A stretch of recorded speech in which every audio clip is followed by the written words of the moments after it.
Hello, welcome to పాంపార్టీస్ channel. Shankar Lakshmi ఇవాళ మీకు ఈ ఎగ్ స్టీమర్ గురించి చెప్తాను. ఈ ఎగ్ స్టీమర్ ఏంటంటే యాక్చువల్లీ మా వారికి రోజు ఎగ్స్ బాయిల్ చేసేనా పెట్టండి, ఏదైనా పెట్టండి అన్నారు డాక్టర్. బాయిల్ చేసో ఆమ్లెట్ చేసో ఏదైనా, కానీ నేను ఎగ్ తినను. మా ఇంట్లో కొంచెం మడి ఆచారాలు ఎక్కువ కాబట్టి సపరేట్ ఒకటి స్టీమ్ ఎగ్ బాయిల్ చేసేది కావాలి అని సెర్చ్ చేస్తే నాకు అమెజాన్లో ఇది దొరికింది. సో ఇది ఎలా చేయాలో, ఎలా పనిచేస్తుందో చూపిస్తాను మీకు.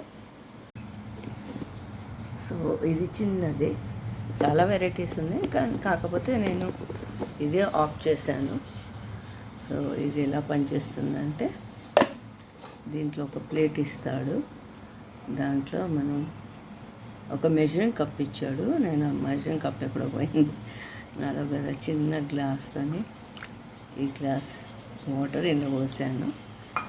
పోసేసి అప్పుడు ఎగ్స్ దీని మీద పెట్టాలన్నమాట.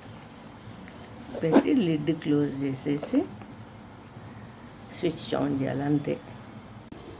ఒక ఫ్లాట్ సర్ఫేస్ మీద పెట్టమన్నారు, ఎత్తువంపులు లేకుండా పెట్టాను. ఒక డ్రాబ్యాక్ ఏంటంటే ఈ కార్డ్ అనేది చాలా చిన్నగా ఇచ్చాడు. సో మన స్విచ్ బోర్డ్కి దగ్గరగా పెట్టేంతనే పెట్టాను. సో ఇప్పుడు నేను స్విచ్ ఆన్ చేస్తాను.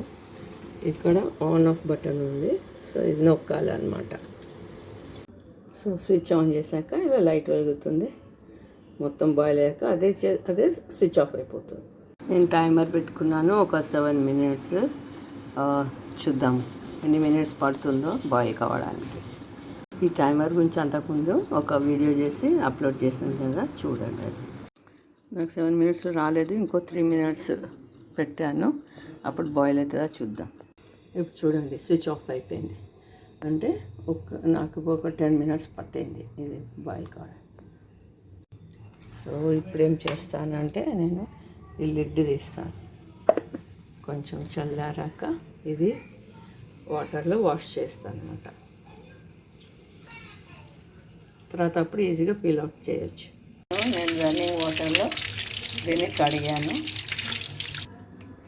దీన్ని ఈజీగా పీల్ ఆఫ్ అయిపోతుంది. చూడండి, ఎక్కువ ఇబ్బంది లేకుండా పీల్ చేయొచ్చు. ఇప్పుడు దీన్ని పీసెస్ లాగా చేసి దీని మీద ఆయనకి బ్లాక్ పెప్పర్ పౌడర్ స్ప్రింకిల్ చేసి ఇస్తాను.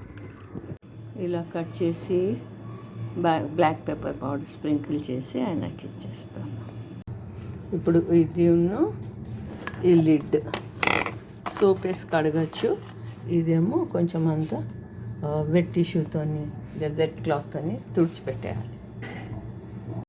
సో ఇదంతా వెట్ క్లాత్తో తుడిచేసాను. ఇది సబ్బు వేసి ఇవి 2 కడిగేసాను. సో మళ్ళీ ఇలా ప్యాక్ చేసి ఈ బాక్స్లో పెట్టేస్తాను.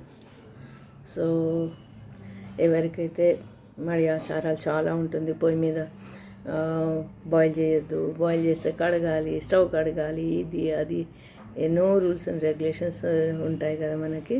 సో నాకు లాంటి వాళ్ళకు నాకు ఇదొకటి చాలా బాగా అనిపించింది. సపరేట్గా ఇది చేయొచ్చు, వాళ్ళకి పెట్టచ్చు. మన మడి ఆచారానికి కూడా ఏమీ భంగం కలగదు. సో ఇదొక యూస్ఫుల్ ఐటమ్ అనే నేను అనుకుంటాను.